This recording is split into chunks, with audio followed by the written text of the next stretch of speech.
This is episode 70 of the Fire Protection Podcast, powered by InspectPoint.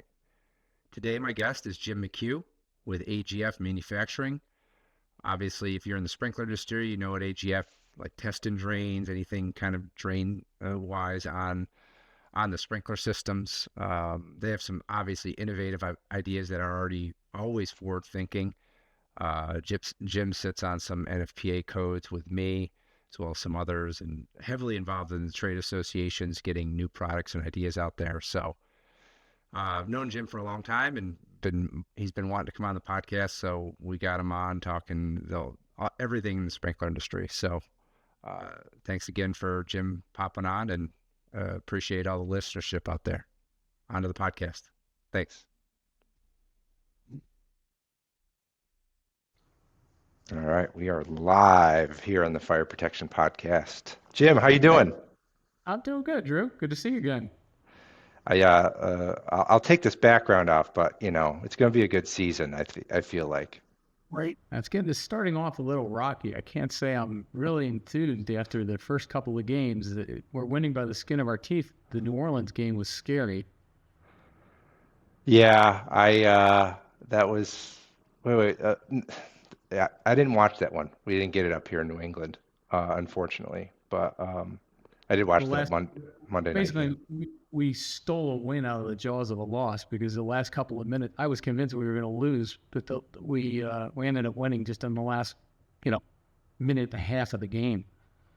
It was unbelievable.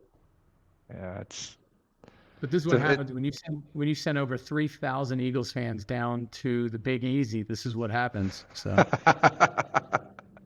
Oh, could you hear where Philadelphia was in attendance? It sounds like. Yeah, and actually and I did it a couple of years ago. I went down for one of the games down in New Orleans, and there's a fantastic travel group that called the Green Legion, and it's one of it's not the largest. It's one of the largest traveling groups in the NFL.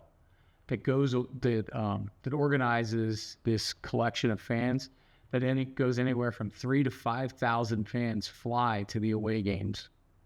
And wow. They pick 2 or 3 of the fun cities. Yeah. I've done the New Orleans, the Jacksonville. We've done the Cowboys, and the New Orleans is certainly a special place to go to because of going to Bourbon Street and going to the Dome, and it's.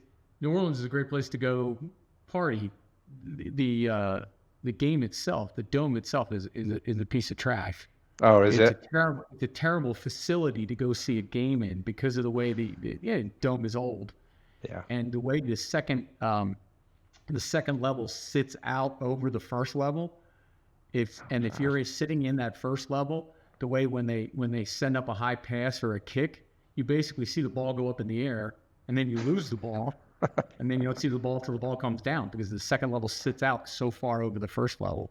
Wow. It's got terrible optics, but it's fun, man. It's a great time when you party your ass off. Yeah. It's a good city. I was there for a NAFED conference this year, and I didn't have it is a great city. It was just the city's dealing with issues, right? Just safety and whatever. Wasn't great conference though. The fire extinguisher distributors. But anyway, Jim, first time on the podcast. I know we've been industry friends for a long time. Let's tell the audience who you are, and we'll go from there. So I'm Jim McHugh. I work for a company called AGF Manufacturing. We make specialty products for wet and dry fire sprinkler systems. We've been around since the mid-'80s. Our primary focus is started in the business in 1986 with a product called Test and Drain, an inspector's test valve, widely used around the world now on wet systems. And over the years, we've developed many unique products, such as we now provide the industry with a product called Purge and Vent, which is the industry's leading air vent for an air maintenance device to get air out of wet systems. We make another product line called Collect and Drain, which is used on all dry and pre-action systems to collect water and be preventative maintenance on dry systems and pre-action systems. We make a lot of relief valves for wet systems. So again, we make a lot of the specialty products for the fire sprinkler industry. Yep. Yeah, and there's Yep. obviously heavily tied to the inspecting and testing side, right? Yeah. And making sure those systems, you know, traditionally feel like the industry, they care a lot about the install, but on more of the focus in, last 10 still years, has been on the maintenance side, making sure those systems, are working properly. And again, the industry seems to have kind of shifted that way, which is a I, great I thing mean, because, if you think about it, there was an explosive growth in the fire sprinkler installation from the tail end of the 70s into the 80s when the sprinkler industry really saw a dynamic growth. Mhm.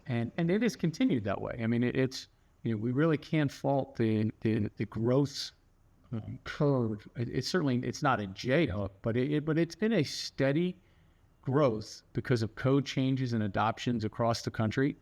Well, with that many sprinkler installations across all different construction methodologies, well, that's going to also come with a lot of inspection, test, and maintenance requirements. Right. And I think one of the unique factors of our industry is, people have low expectations when it comes to plumbing and HVAC. Yep. Plumbing lasts 5 years, HVAC lasts 10 to 15 years. Well, we expect fire sprinkler systems to last 25 to 50 years and Yep. respond perfectly the first Mhm. time, every time. Well, if you have that inherent expectation that everything's going to work perfectly the first time, every time, well, you better be doing some very good maintenance on it. Yep. So, Yep. and I think, our goal with our company products is to make that life as easy as possible. Yeah. Yeah, and it's tough when you're bidding a project or even the owners wanting to follow the code, put a fire sprinkler system and a fire suppression system in. They're looking at the cost of the install. They're not looking at the overall maintenance all the time, right? So they may be just trying to get by with getting a C of O and getting it in there, but they might not be looking at the overall long-term cost of the system, right? Yeah, it's the penny wise pound foolish mentality. The short-sighted person says, "Well, I'm going to save a penny here." Right? You're going to pay a lot of dollars later, and Yeah. it's an unfortunate. It's poor planning for the long term. Yep. You and I both have had experience out in the field where we've seen guys that have made poor decisions on either the product choice. They've gone with a lower cost product on the first round of install, or they've gone with say a poor design that they Hmm. often, that I think affects people. Sometimes the most expensive cost is a not well thought out design, and Yep. then inherently costs them longer term money over the lifespan because they're Right. going to pay over and over and over again for that design flaw. The fixes. Yep. Yep. And that's probably a variety of industries, but especially fire because it's unseen a lot of times. And, Yep. you got water behind the wall. Yeah.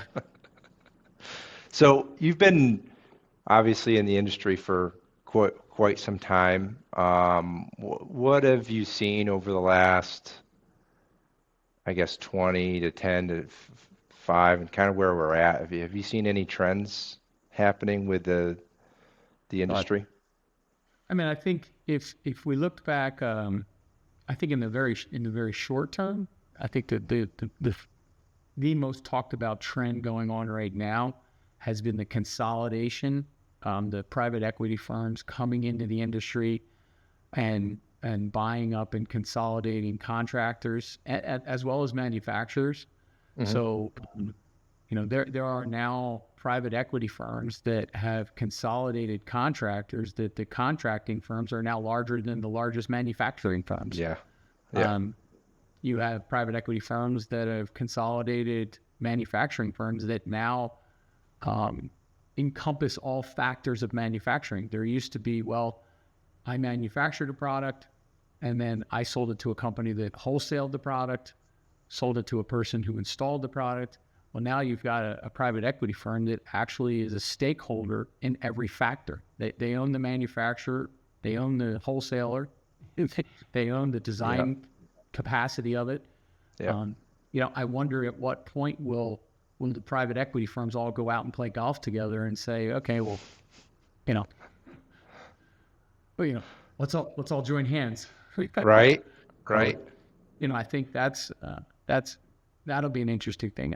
I to be honest with you, it's almost hard to keep pace with the.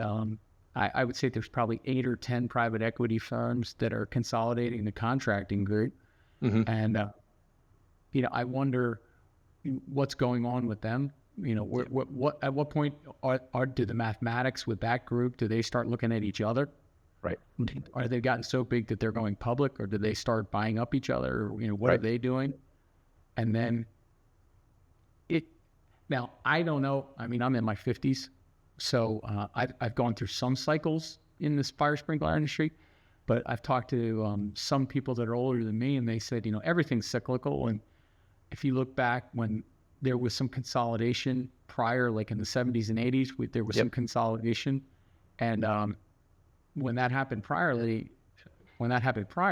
then it blew apart. The consolidation blew apart, and that kind of whole second round of independent contractors came out of that. Right. So maybe we're on the verge of that happening again. Who knows?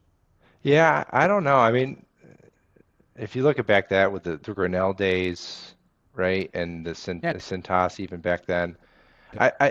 there's Right. just more code compliance now. So I don't Mhm. think it's going to repeat itself. People say it's cyclical. The thing is, there's not. We've only seen this like once or twice. So I Right. don't know if you can call it a cycle. It's going to be something new, and there's a lot of benefits to the mergers and acquisitions happening. From obviously a lot of it being those companies that worked, or those business owners that have worked hard over the years and finally getting a nice exit and all that. And Yeah. and I think there's great part for those workers too, but there's negative parts too, and we just got to figure those out. And you said there's 8 PE firms. I think there's over 30. Oh no, I I said Yeah, yeah. I think Oh, the in the main ones, contracting right? consolidation, I think there's like a primary group of 10 to 15 are buying up the contractors, Yeah, and there's about another 5 are buying up the manufacturers. yeah, So all in, there's about 15 are taking a primary role that have targeted our industry. yeah, And I think, yeah, we're a decade behind what was already done in the plumbing, electrical, and HVAC industry. I mean, this was already done 10, 15 years ago in the other mechanical trades. They're just yeah, getting around our industry now. yeah. Yep. Those are still they're not as fragmented, but they're still fragmented. But there's consolidation with comfort systems, right? That's a big HVAC and plumbing. They went Yeah, right. public, right? And they are all focused on the recurring revenue. Now, install's a big Yes. piece of their business still because of the higher revenue, but it's lower margin, and the recurring side has just been that's the golden goose, right? Right. But I think, as you said, it offers amazing opportunities for the generational change, and there's a lot of that going on right now, and I think that's fantastic opportunity. So, but it just it's a fascinating thing to watch. I mean, the numbers Yeah. that are getting thrown out are phenomenal. But that's one trend. If you jump back, what are some of the other trends that I've seen? I think the retrofit trend is something that is becoming more talked about. That's something that we really have to work on as an industry. The retrofit rules, there are more and more cities have adopted some retrofit rules, and I think that's something where we need to be more aggressive in the code world to go after more high-rise retrofit, more diverse occupancy retrofit rules. I think that's something. Yep. I'm not saying I'm purposely skeptical, but everybody always talks about residential. I get that, but I think I would personally think we would get more bang for our buck if we just focused on the retrofit on the high rise in the commercial sector. Yeah. That would be one area. Yeah. then I think one of the things that doesn't get done a lot is just code compliance on NFPA 25. I think about the amount of buildings that do not actually get inspected and held accountable, that don't get done. They don't get inspected. They aren't compliant. They aren't kept up to date. Right. There isn't code enforcement. I think that's one of the biggest, and my concern is, and it's not just because I have a dog in the hunt that I make products to facilitate that. That's got nothing to do with it. I think that's what is an ever-growing Achilles heel our industry will have, and it will only get worse the more systems we have out there, is as we have more systems installed, we have more exposure of a problem happening. And if we don't have more systems inspected and maintained, something bad's going to happen that's going to hurt our reputation. Yeah. So, and if we don't have more code enforcement, that always concerns me. Yeah, I think that is a concern, but I think it's trending the other way. I think these deficiencies are getting written up. You know, if companies are focusing more on the recurring revenue, they're going to be doing inspections. And what's happening in the AHJ world, in the fire prevention and fire marshal world, is they're bringing in these systems, these compliant software systems, where if you have 2,000 buildings in a jurisdiction, all that's being housed in a digital format where, you know, they enact a law, or it's not a law, I forget how they enact it, but they put it into the code where, hey, any building, commercial building, has to put all these deficiencies into this system. So I do think overall there are being more deficiencies written up and fixed. Now, is that happening in all jurisdictions? No. And are the deficiencies being written up in again, it'd be interesting to see that data overall, but there are thousands of AHJs throughout the country that are utilizing these platforms now.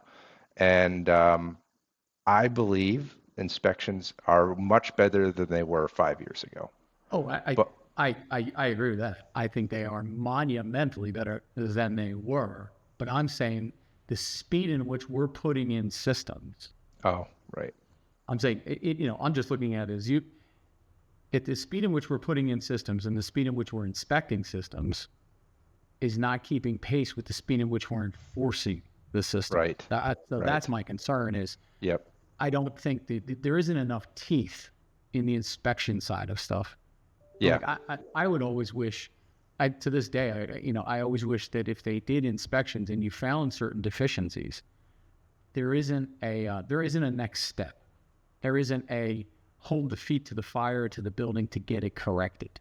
A person we've both seen situations where someone finds a deficiency in a sprinkler system, and it's a life safety system. And that person goes in and does the inspection. They cite the deficiency, and then they come back the next year and they cite the exact same deficiency. Yeah. And then the third year, they cite the exact same deficiency. I've been in buildings and seen a stack of yellow tags. They've cited the damn thing, how many times? Yeah. Well, that building owner is like, yeah, whatever. And then maybe at some point they just pick a different contractor and start all over again.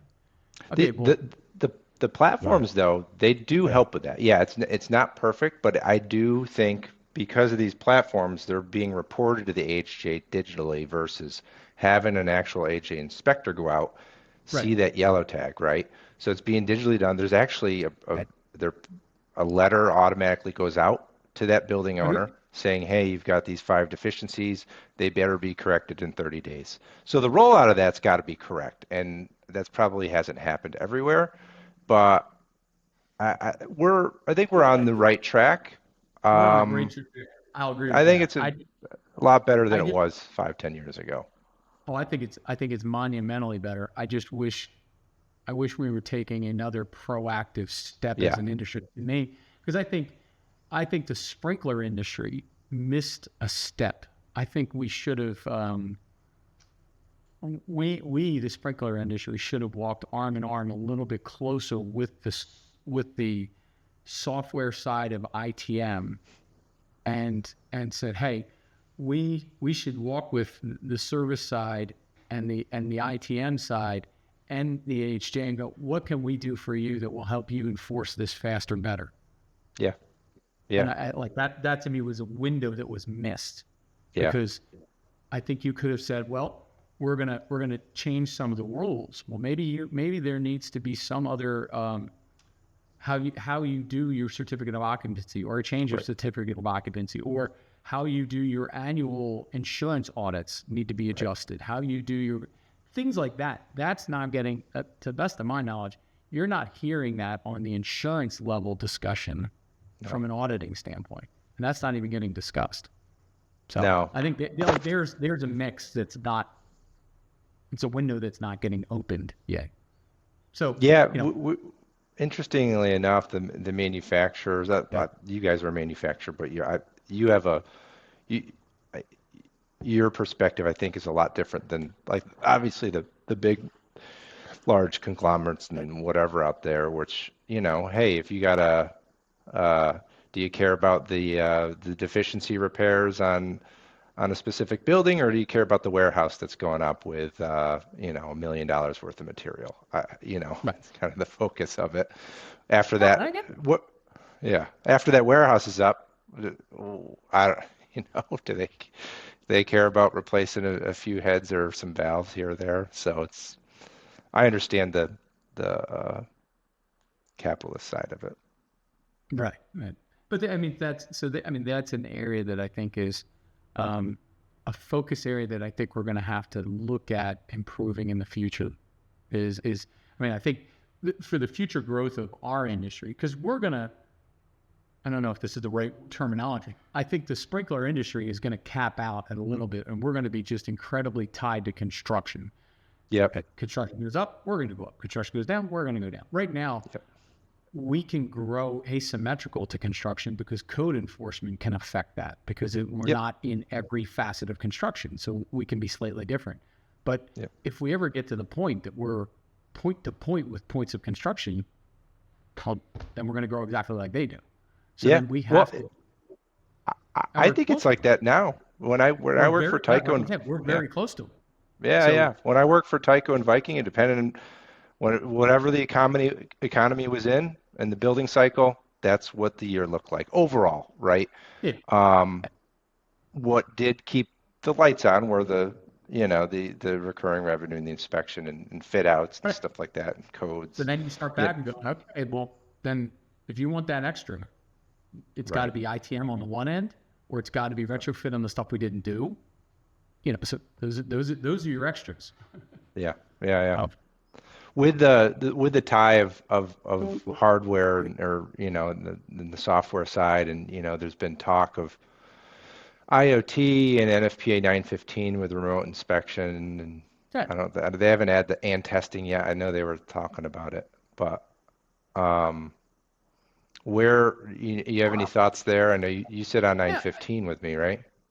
I'm on 915 as an alternate for Joe Scabetta with Oh, nice. And I think when 915 first came out, there was a lot of concern that it was not an anti-labor, but it was, hey, this thing is just going to replace labor. It's going to be all things electronic. If you can do it electronically, you can't do it this. And I said, right. So there are my concerns in reading it. I think I showed somebody a report. I said, when 915 came out, the draft of it is 12 pages. NFPA 13 is 1,297 pages. So let's put it into perspective. NFPA 25 is 783 pages. Yeah. So 915 is a pamphlet. Okay. I get a little concerned in 915 on who owns the data, who can manipulate the data, and data confidentiality. Yep. I threw an example at a group. I have a camera in my stairwell to record the data of the gauges. It's a simple camera. It's aimed at a gauge, but that camera happens to record the mistress running down the stairs. Can I grab that data in a case, in a law case? Mm-hmm. So I get a little concerned about privacy issues and Sure. in the use of electronic devices, and that our industry, because of our use of electronics, will get sucked into some other issues. That's always a concern. Yep. I right out of the gate, I always get concerned when you say, hey, we're going to use electronic capacity to replace manual labor. I don't like the concept of that, because I don't know who's turning the button. Right. Because I could have a completely unqualified person reading the data or manipulating the switch. And I don't like that. So Yep. I liked the compromise that was put in NFPA 13 and 25 for the electronic section, where it said, every third time in cycle of an electronic test, you have to do it manually. I thought that was good. And then with 915, it's more an overall, as I said, a pamphlet saying, look, Sure. this is just how you're going to manipulate the data. We're going to collect this data. Qualified people have to utilize the data. It has to be done in a proprietary nature. So it has to be in a secure nature. It can't be used inappropriately. Very basic stuff. Yep. So I think that calmed a lot of people's fear about it. It was not an anti-labor functionality. It does have some concerns, but a lot of them are addressed in other areas of the code. I mean, Right. 915 spends a lot of time referencing all of the other sections of NFPA. Yep. Yeah. And it's brought into the other standards. So Yeah. essentially, it's just a template for the HJ to be able to allow it and do their own, right? I had the last podcast, I had Andreas from First Do, which is an AHJ platform. It's for their fire prevention and their emergency response and stuff like that. But they have a remote inspection piece right in their platform. So when they're doing the initial walkthrough, or their fire inspectors are out in their field, they have the ability to do a remote inspection. But that's up to the HJ if they want to allow that. So the product is actually out there with essentially for 915. It's just not on there's a lot of ITM people and fire protection system people are on 915, and how is that going to work? I think it is only going to make systems better, in my opinion, but you're right. It's got to be. If I'm a busy building office and you're telling me, like, I'm city of Las Vegas, and I've got hundreds and hundreds of properties that I got to get out there and inspect, and you're telling me, I got 5 building, inspectors, and I got to do 26 building sites a day. That's impossible. I'm going to have to accept some electronic results. I'm going to have to allow these guys on site to use cell phones to do some building inspections. I'm going to have to use potentially, video from the site versus physical person on the site. I get it. Right. Like, I'm certainly willing to agree to some of that. There just has to be some mutual give and take of the overabundance use of technology. Yeah. So that's remote inspection. And I guess IoT fits into this a little bit with hardware being paired with software. And have you seen anything? I know there's been some products out there, but it seems like they didn't have as many. That was a few years back. So have you seen anything more on the sprinkler side? That I know you guys are working on something too, right? I think all of us, all the manufacturers, are all taking a look at, okay, how can we either introduce new products, introduce new communicative methodologies within our existing products. What can we do that will make our products work in this format? I think there's good and bad of it. Either you can add automation to your product. I mean, we introduced a product in 1996 based off our contractor request. I mean, we make a manual valve. Our inspector's test valve, by its verbal nature, it's an inspector's test valve. It's a handle. You turn the handle. We had an inspector come to us and say, I need to locate this valve in a facility that, once it is installed, will be very, very inconvenient to get to its physical installation. They were going to need to put it somewhere that, once it's in there, they can't really get into convenient. So we say, would you mind if, can you make a version of this product that will still be manually operatable, but can we also add a remote control feature to it so that I could, from the fire panel, activate a flow of water through it? Yep. So we introduced our remote test product. We still had the manual test and drain on one side of the valve, but we added a solenoid to the end adapter to allow for the remote activation of the product. And we introduced that in 1996 as a kit that was available on our products. So the concept of adding automation to products, I think, has been out there for since the 90s. Right. Now you're seeing, besides automation, you want data communication abilities, because data is what a lot of the people want. People like yourself from the inspection side of the industry, you live on data. Data is going to tell you, it helps with the inspection. It helps with system maintenance. I want to know temperature and pressure at all times. I want to know all these different facets of the system. So the device manufacturers like myself, we're all now going, okay, we make the products that are on the system. Now, how do we make those products communicate? So an example, at the recent AFSA show in Denver, Colorado, which, a fantastic show, well attended by contractors, we introduced a product called AGF Connect, which it's our dry system products that they're low point drains. We make heated low point drains. We make self-draining low point drains. Low point drains that will literally seal themselves closed if they were to break. All different versions of low point drains. Yep. We made a little adapter on every one of our products now has dry contacts, with the concept that if you wanted, you would have the ability to, on an individual basis, the low point drain could contact you and say, hey, I'm full, come empty me. Right. Or it would tell you, it would give you some form of data point back. Then it's up to you to how you want to manipulate that data. Do you want the building management person to know that? Do you want the contractor to know that? Do you want the alarm company to know that? I'm not the judge of that. I think there's a variety of different people that are all stakeholders there. Yep. As a manufacturer, my job is to give all of those different stakeholders the capacity to know that data. Yeah. So the dry contacts are there. Do you still have to hook up a data communicator? So what we did is we made it so that it's agnostic. We do offer, we have a little transmitter and a little receiver that we will offer.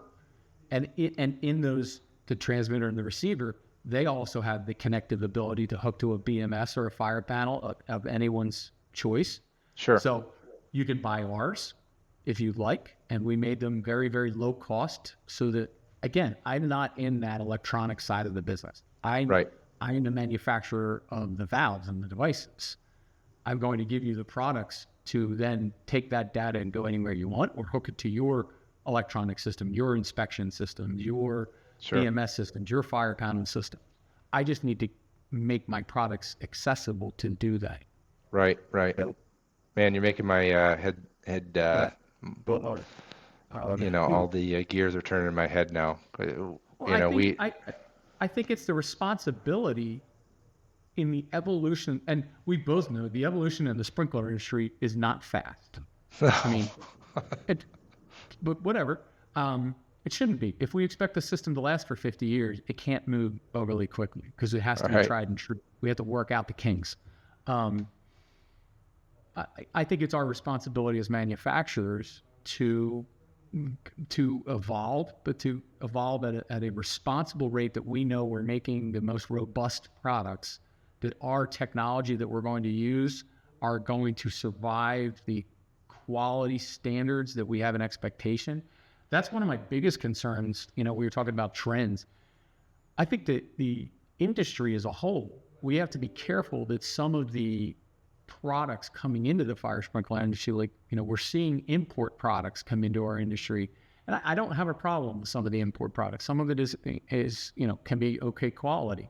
But we also have to be careful that it's not the same quality as some of the domestic products we've grown this industry on. I'm a very proud domestic U.S. manufacturer.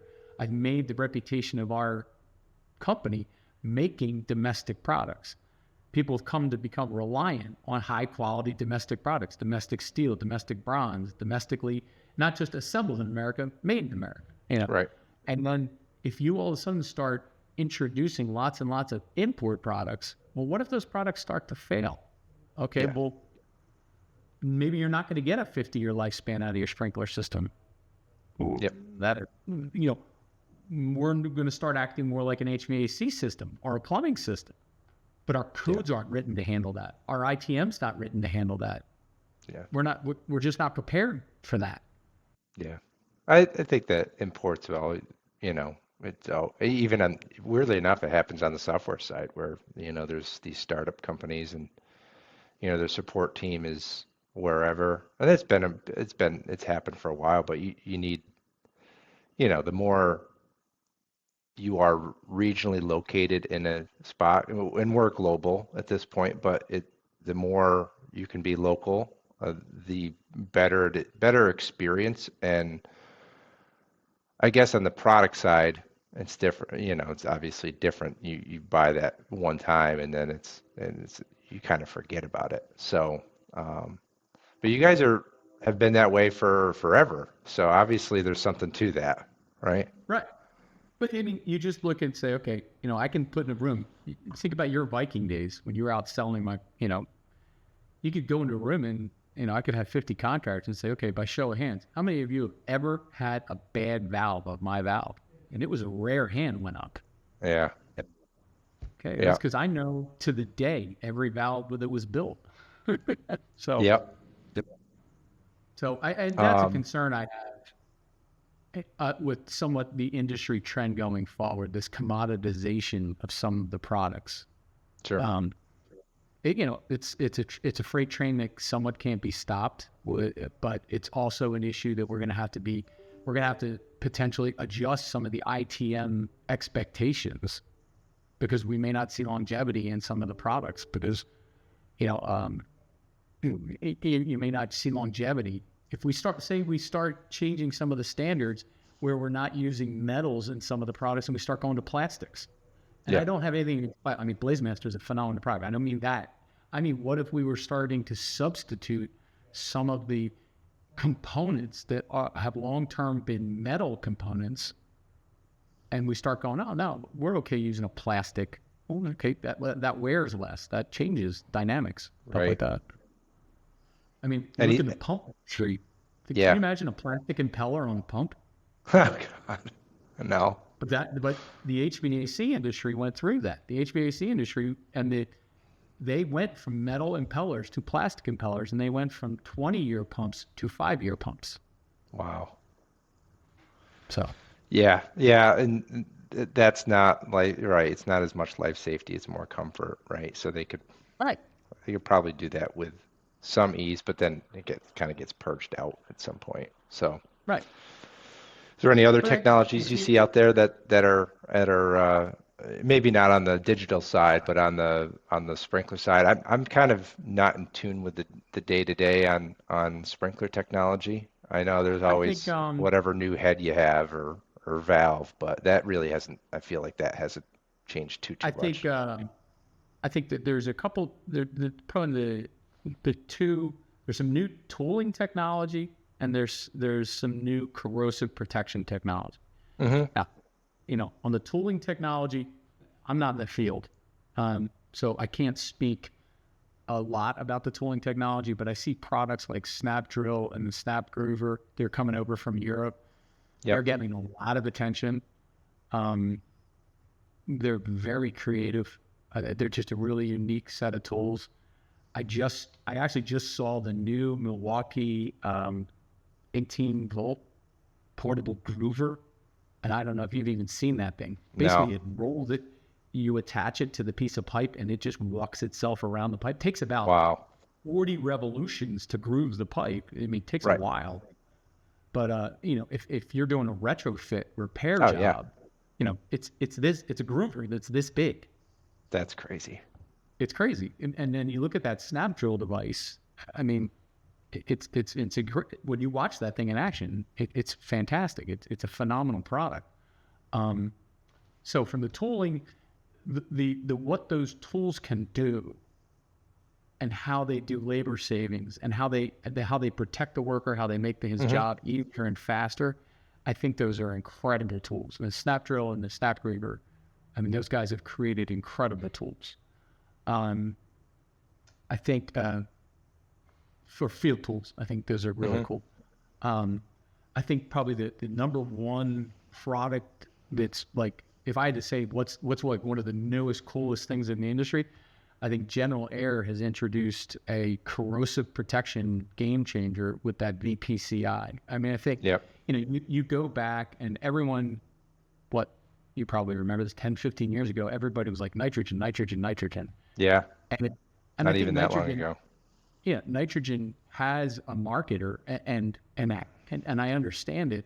But I think the thing that people didn't talk about with nitrogen was, well, nitrogen had a cost and nitrogen has a maintenance that nobody really talked about. And nitrogen has a lifespan.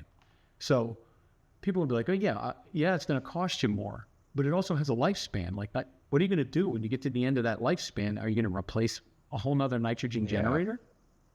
Okay, well and then I think with they've got the new thing in 25 too, right? NFPA 25 put in, I think it's in the 23 edition, or maybe it's in 26 coming out. I think it's in the 23 where you have to hold your nitrogen percentage at X, right? I think it's like 90, 95 or 98%. It's 98 and it's damn near impossible. It's not going to happen. That's impossible. So you're going to have all these deficient systems. They're going to be written up. They're going to be replaced. So I don't know. That in itself. Are you going to write it up? Are you going to write it? Okay, so if that system drops to, say using your own software, if that system drops to 97, it's not 98, it's 97. You can write it up. You're going to write it up. You just might not, And you're going to go to the building owner and say, I want you to drop $15,000 on that new nitrogen generator. You guys are going to tell you that. So I think that's something that's scary. Now you look at General. General comes out with this new old technology. So I'm not a scientist. I make valves. But I sat through their training on it to kind of get a better understanding of it. So it looks like this was technology that the military used to protect armament. So they would, if you're going to store bombs on boats, you're going to make sure they can't corrode. So this, on a molecular level, this coats metal to prevent corroding. So they are introducing this material into the sprinkler system through the compressor line. So they interrupt from the compressor into the system. On a molecular level, it goes into the system. And the best analogy that I've heard is picture you're a shopping mall and cars are pulling into the parking garage and the car goes in and parks and the next car goes in and parks next to it and the next car goes in and parks next to it. Well, that's how this stuff goes through a sprinkler system. And it just goes in and parks itself on the pipe. And that's how it migrates throughout the whole piping system. And it just coats the inside of the pipe on a molecular level to prevent corrosion. And it puts a barrier between the inside of the pipe and water. And that's how it stops corroding. And it does it at a significantly less expensive rate than the cost of a nitrogen generator. And then you just put one of these little devices. And the thing is like the size of a briefcase. Right. And it's not like you're buying this big nitrogen generator. Okay. Well, to me, if I'm a dry system guy and you're telling me, well, I got to spend $15,000 over here and that thing can wear out, or I'm going to spend a few grand over here for a briefcase and all I got to do is change this little packet, once a year. No, I'm going to go. Yeah, I know. Yeah. So I think that is a game changer technology. I think Viking's new. Have you seen that completely toolless head system?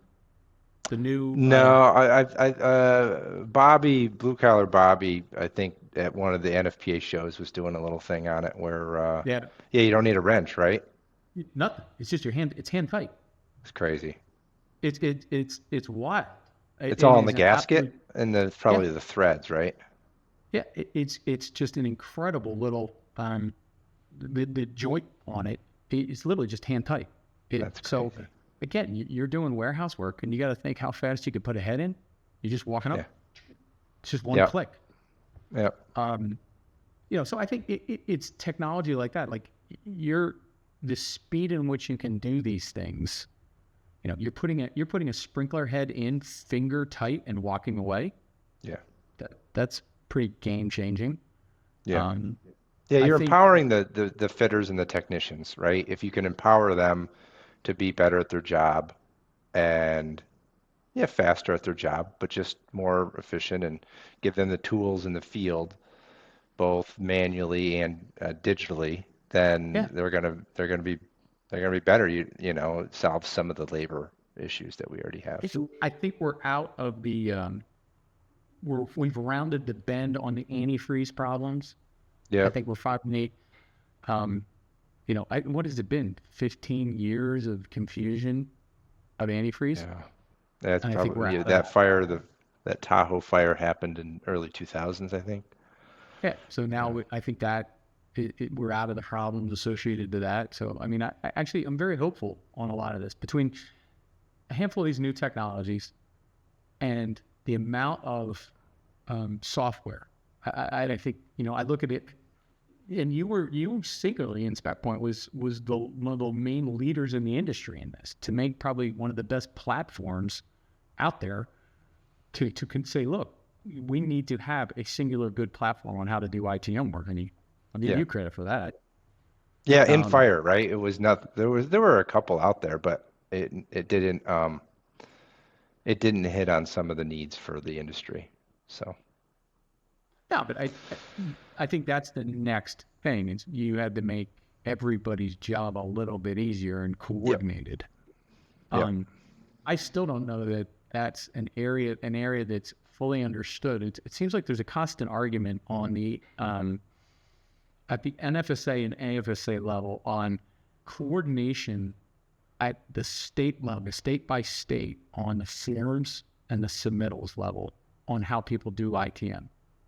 It just doesn't seem like anybody can get. There's nobody focusing on it from the associations. I wish there were, I, and they talk about it a lot, but it yeah, it doesn't, and it's all over the place. And that's honestly why we even have a platform, because it is so fragmented I, around the U.S. and even around the world.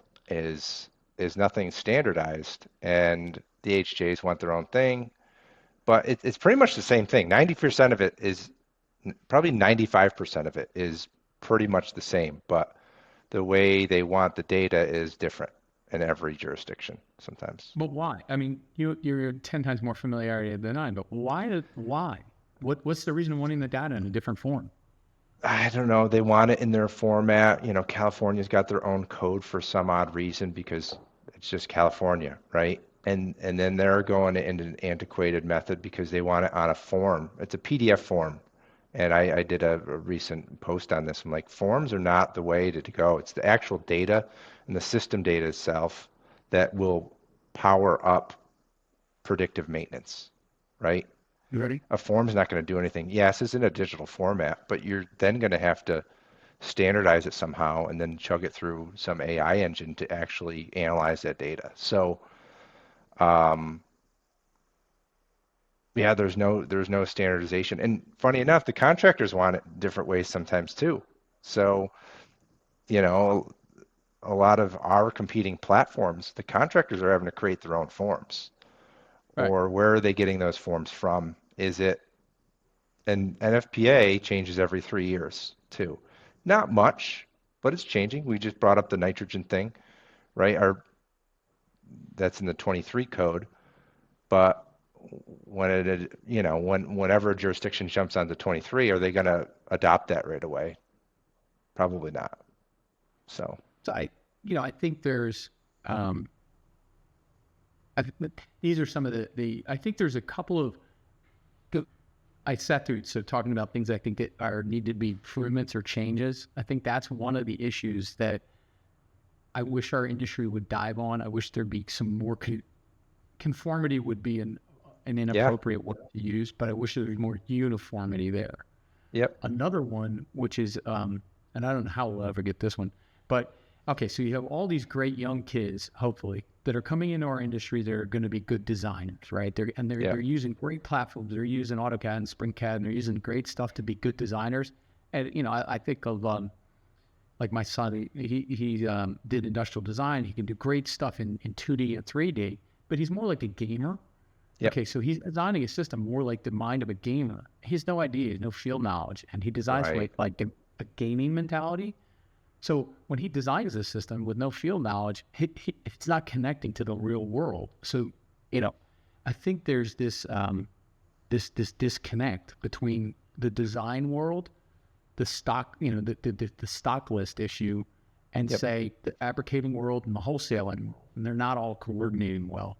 And I think that's an ever-growing problem because we're putting so much reliance on all things electronically designed without field knowledge. So we're creating this generation of young designers with no field knowledge. And then you've got these fabricators that, okay, well, everything's done electronically on the fabricating side. Okay, and they're smashing into each other. And Sure. you're gonna have all kinds of problems there. So I think there's another issue that's gonna have to be improved upon. Yeah. And it only No. get better. I mean, as you make smarter design systems, that Yep. there's that's another improving area that I think that's going to get focus in our industry is how the next generation improve. There's going to be a big leap in the improvement connection between the design, the stock list, the coordinating of all of that as one. I think that's Yep. going to be the next big improvement we're going to see in the industry. Yeah. I think there's a lot of stuff coming, and I'm excited to be a part of it. And it definitely is I'll be accelerating. the old dude this Yeah. Right. So let's kind of wrap this up here. Where can we find about AGF? I'm interested about this Connect feature too. So it's certainly like every company, you go to our website, agfmfg.com, and you'll start to see, there'll be product listings up there about it. I don't know that AGF Connect is even up on the website yet. All of the products that we make are up there. There's a great, during COVID, we added some features to our website. It was a great opportunity for us to do take some me time and spend some time doing some changes to our website because we had some internal time to just goof around.